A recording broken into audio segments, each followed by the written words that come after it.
Welcome to Credentialing Chronicles, where we spill the doctor tea hotter than your morning coffee. And give you the insider scoop in the wild world of credentialing, provider drama, and everything they don't teach you in med school. I'm Shannon, and she's Nylene, two credentialing pros with front row seats to all the chaos. From fraud scandals to burnout breakdowns and why your favorite surgeon might actually be banned from 5 hospitals. We got the gossip and the practical advice to keep you out of trouble and ahead of the game. So grab your coffee, your compliance checklist, and maybe a lawyer, and let's get into it. Hey everyone, it's your favorite credentialing gossiping duo, Shannon and Nylene. Welcome to another scandalous episode of Credentialing Chronicles. Are we ready today, Nylene? Today, are we ready? Yes, ma'am. We're talking about something wild. Doctors and DUIs. It's one thing when regular folks, get caught. But when people responsible for saving lives are behind the wheel wasted, now that's drama. We've got some jaw-dropping cases to break down today. We will review several cases and then talk about real life. What do we do? So grab your coffee or maybe a mocktail for this one, and let's get into it. But first, our disclaimer. As a disclaimer, the cases we will be sharing with you are all available through public court documents. We promise we are not sharing any privileged or private information, and we have never personally credentialed these practitioners. We will not release the names of the practitioners, but we will give you all the other juicy details. All right, let's get started with our first story of the day. Now, I want to highlight the doctors we're going to talk about. Some recovered and some didn't. So first up, we have a doctor in Charlotte, North Carolina.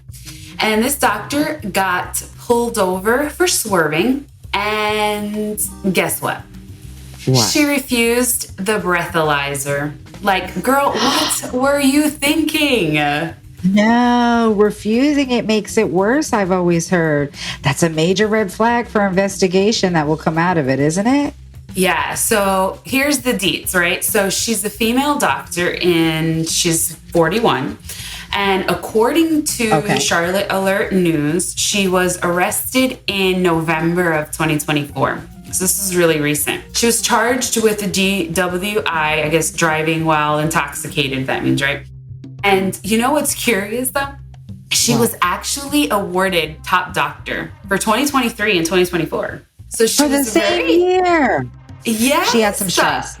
Or maybe celebration. Maybe she was celebrating. Maybe. So anyway, around 11 o'clock, officers received a 911 call in reference to a female that was passed out behind the wheel of a white Cadillac Escalade. When the officers arrived, they located her driving through, guess what? A Catholic church. Oh, yeah. She was on her way to confession, Eileen. So she was allegedly observed, swerving through the traffic. Yeah. And so, the police officer activated his emergency lights to pull her over. Well, she was accused of... Exactly. So she is accused of not stopping and then continuing to drive a mile before being pulled over. The doctors approached her car. They smelled the alcohol on her breath. So she got out of the car and performed very poorly on her sobriety test. And so because she did not pass, she was placed in handcuffs and arrested on the DWI. But then she refused to take the breathalyzer test. And then she refused to sign any documents once she was at the jail. Her bond was $2,500. She was listening to her lawyer, honey. That's what they tell you. That sounds good. Yeah. So right now she has an active, unrestricted license, right? With no flags on it, no reports, no actions. As of today, we verified her license. She's no reports, no actions. Oh my goodness. So we don't know, right? Since this was so recent, we still don't know if the board knows or if they're going to take any action. But really, to think about that for a moment, it's just crazy to have this story, and I'm sure she's working through her stuff, and, we hope that she recovers, because obviously has a very good reputation, and she is still at the hospital, because we looked her up and she's still at the hospital. So kudos to her, for keep going.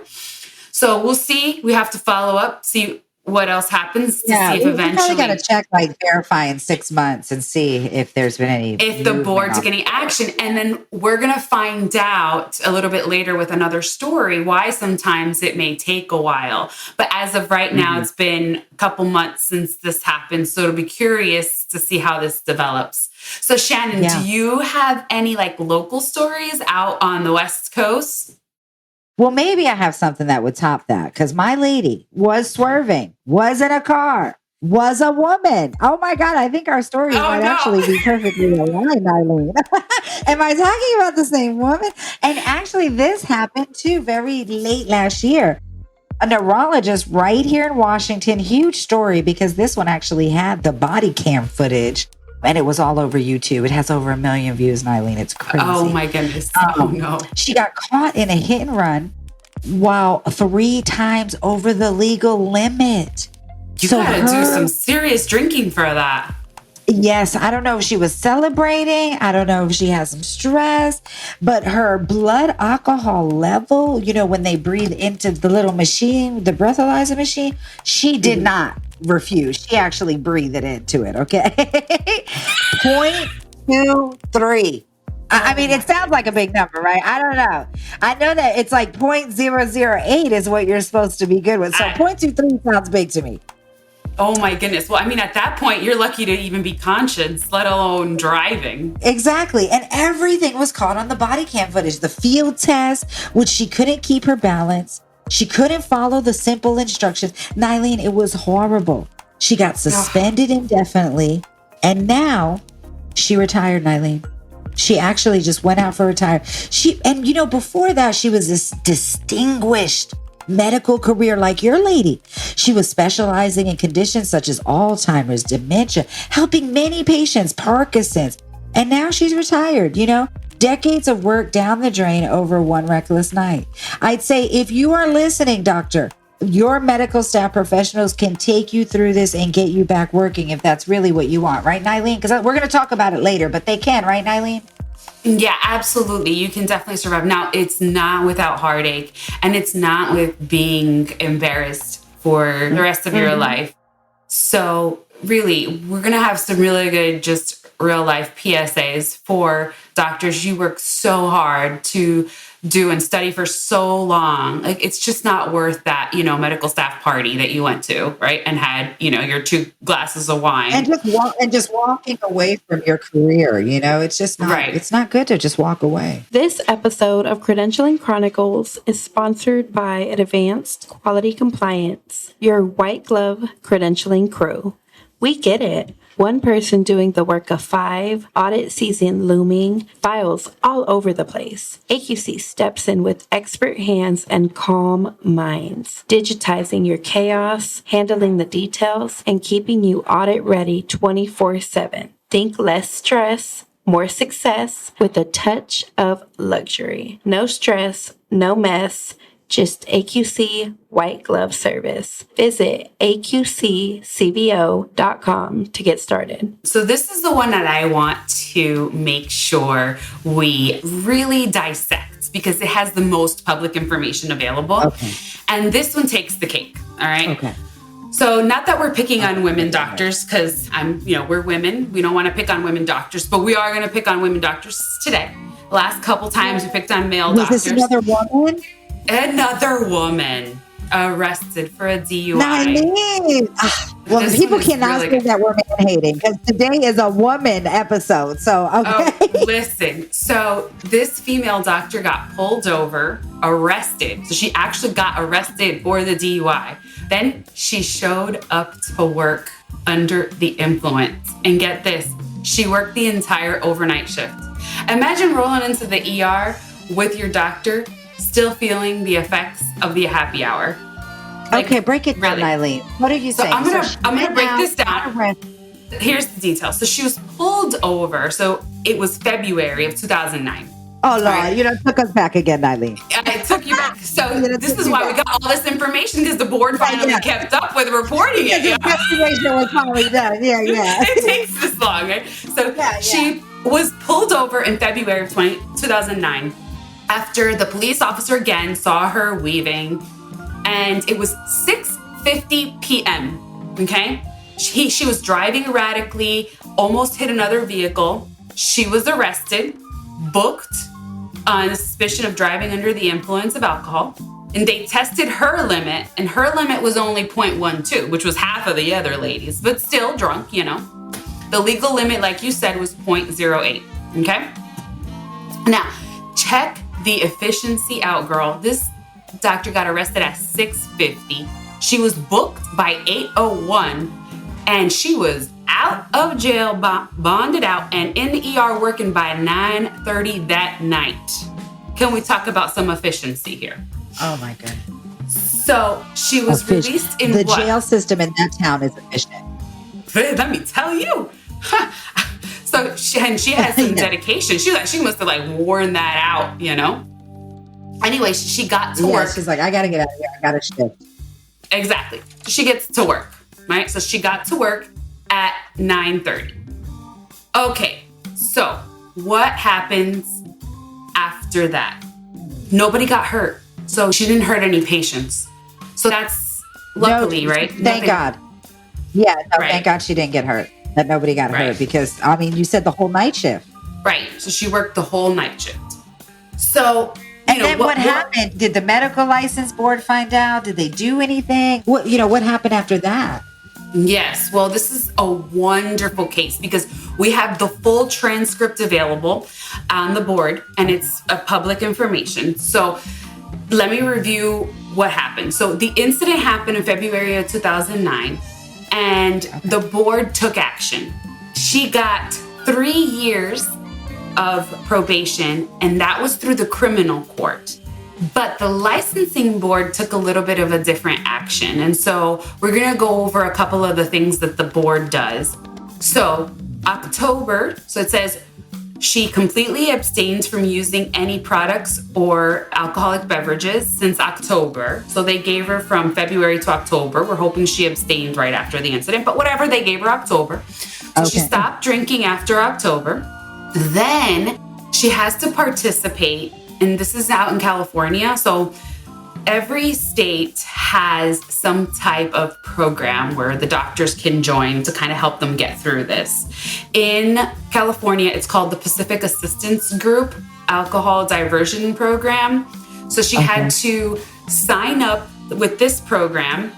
She had to regularly attend the group counseling sessions, go to Alcoholic Anonymous meetings, and then provide 4 random bodily fluid samples per month. And then that's completely random. It could be Monday morning, then they could call you Wednesday, and then they can not call you for 2 weeks. So it's to whatever they say.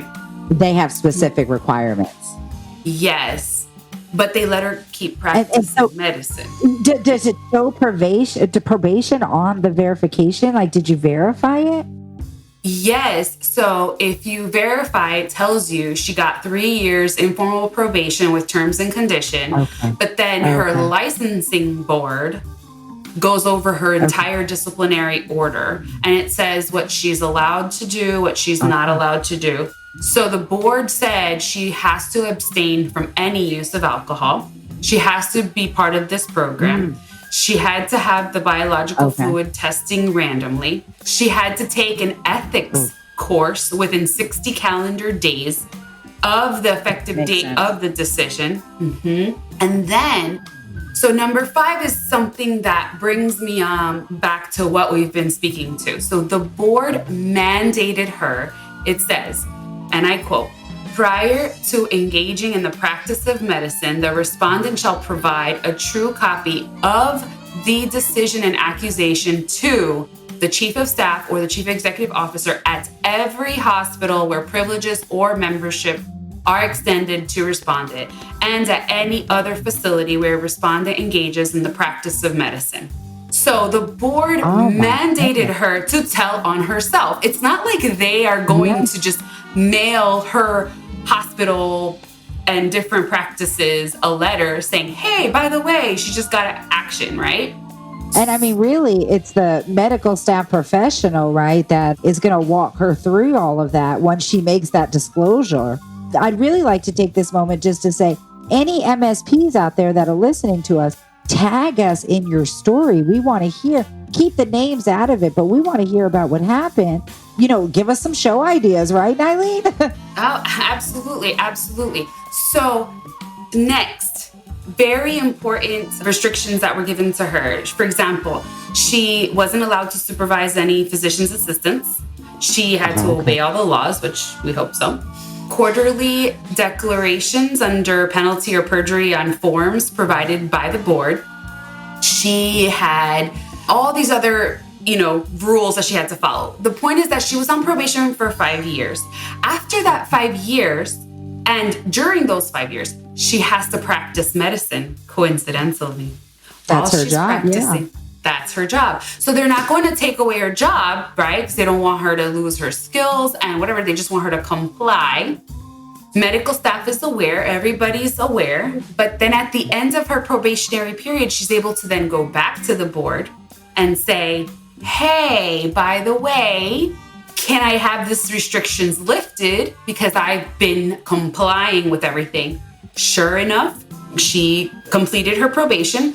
She presents to the board and she had wonderful letters from other physicians saying basically that she's complied with all her requirements. She has submitted her drug testing. She's been a wonderful, proud member of our emergency medical staff. They have no reservations on her medical professional treatment of patients. So it was good because then she had people vouch for her and say, look, it was really just a mistake. I'm suffering the consequences. I did what I had to do. And that was it. So he was able to get those restrictions lifted. Yeah. And that's very interesting, right? Because it's like, what happens when a doctor gets a DUI? So you get the DUI, you get the ticket, you get arrested, you take the mug shot, you go home, you take a hot shower, you cry maybe. I would cry. Would you cry? I would cry. Oh, I would so cry. Exactly. And it's not just a ticket, Nylene, right? I mean, let's talk about it. Help me. No, so it's really a whole process because like you see, she had criminal 3 years probation. So maybe me or you, we don't have a license to practice medicine. So we may just get those 3 years, maybe have to tell our employer, maybe not, I don't know. But as long as we still have a license and we're going to work, we don't necessarily have to do that, but not with doctors. They have a different responsibility. First, they have to report it. And some states even require them to do it within 10 days, or they could be in even bigger trouble. I will tell you, medical staff bylaws and rules and regs and policies and procedures will delineate if there is a change in status or an arrest or something like that. Many of them say you have 10 days to report it to your medical staff. And then after they report it, then the board is going to go and investigate that. And they look at everything. Okay. Is this just a one-time mistake? Like we have been discussing, is it part of a larger pattern? Was anyone hurt? And how bad was the blood alcohol level, right?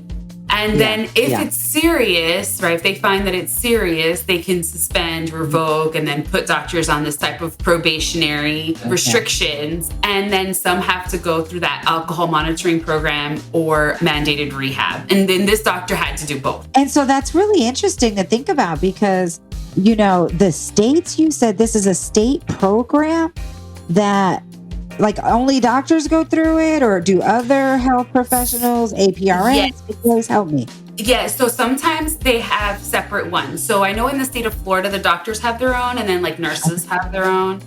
Allied Health have their own programs. And do the boards have that 10-day rule too, where, do we know about that? So reporting requirements for physicians arrested for driving under the influence, they vary by state, as does everything else, right? Everything, yeah. Yeah. So often, though, they range between 10 and 30 days. So still, it's a relatively short period of time.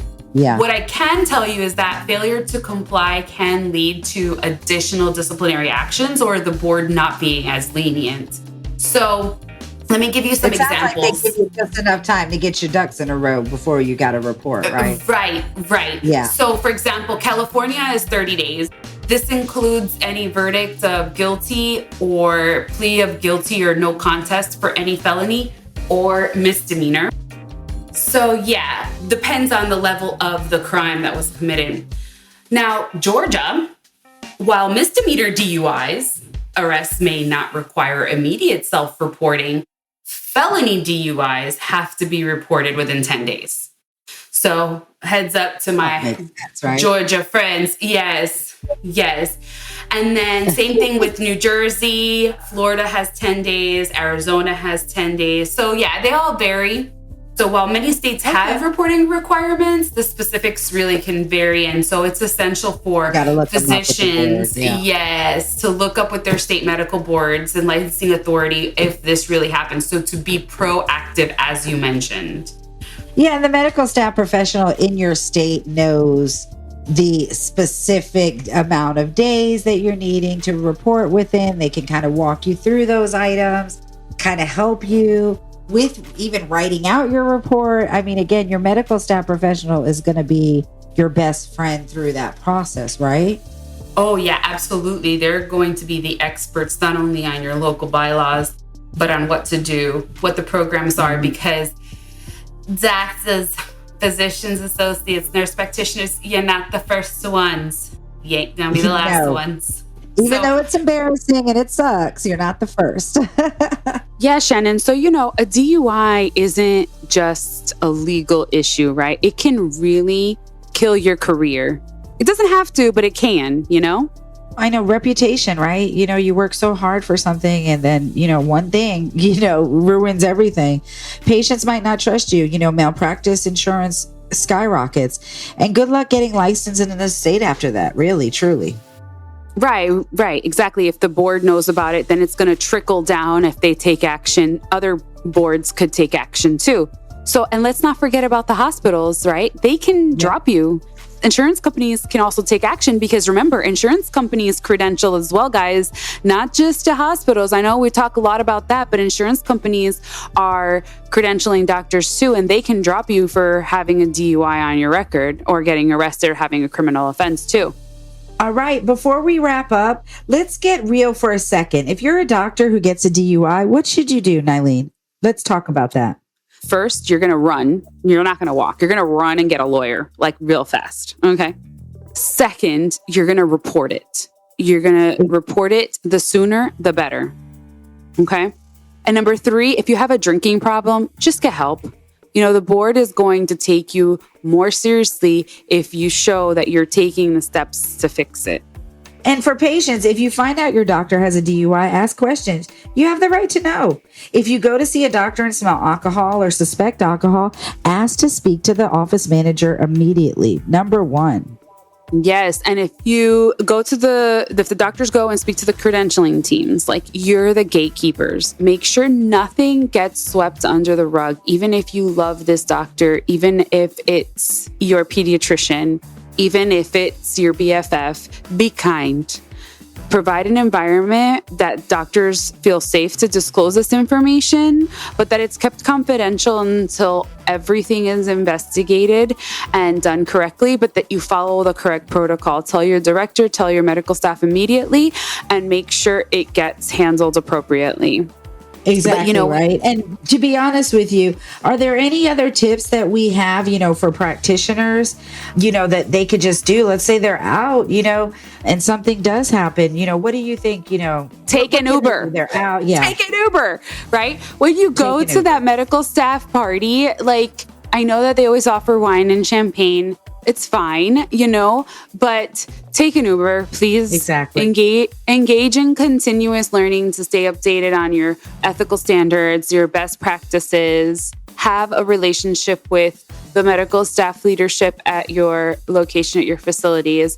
And then you report unethical behavior on other doctors that aren't adhering to professional ethical guidelines, because they're going to give you a bad rep, because a doctor is a doctor's doctor. That's how patients are going to see it, right? Exactly. Exactly. Yeah. And then really, the medical staff professionals really just, again, to reiterate, be kind to the practitioners with issues. If you have issues, you gotta be kind. Like Nylene said, you have to provide, an environment where providers feel that even if they are having an issue, that they can come and talk to you about it and that you're going to help them and guide them through the pathway of getting it handled, disclosed.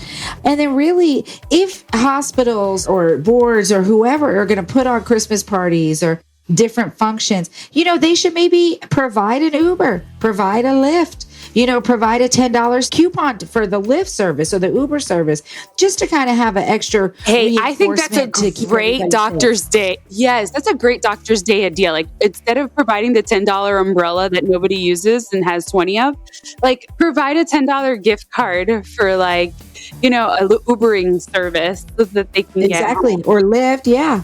And they can use it on anything, they can use it on their monthly meeting. I mean, but, again, $10 Uber, the people can say, oh, I got that Uber coupon. I can totally take that home. That was an episode, Nylene. I mean, really, that was an episode. I don't know about you, Nylene, but I need a drink of water, of course. I want to drink that. Yes, girl. And remember, folks, a DUI isn't just a scandal. It can be career ending. That's all for today. But be sure to follow, like, and subscribe to Credentialing Chronicles all over the world of podcasting. And for more insider tea, what do we always say, Nylene? We'll see you next time. Stay safe, stay informed, and stay credentialed, not canceled. And stay off the road if you've had a drink. We should add that on this one, right? Yeah, for sure. Definitely. Have a good day, guys. Whoo, that was a lot of tea. Who knew doctors had more drama than reality TV? And if you think that was wild, just wait till next week. We've got more stories, more scandals, and more credentialing chaos coming your way. Hit that follow button and don't forget, just because they have an MD doesn't mean they have a clean record. See you next time on Credentialing Chronicles. Stay credentialed, not canceled.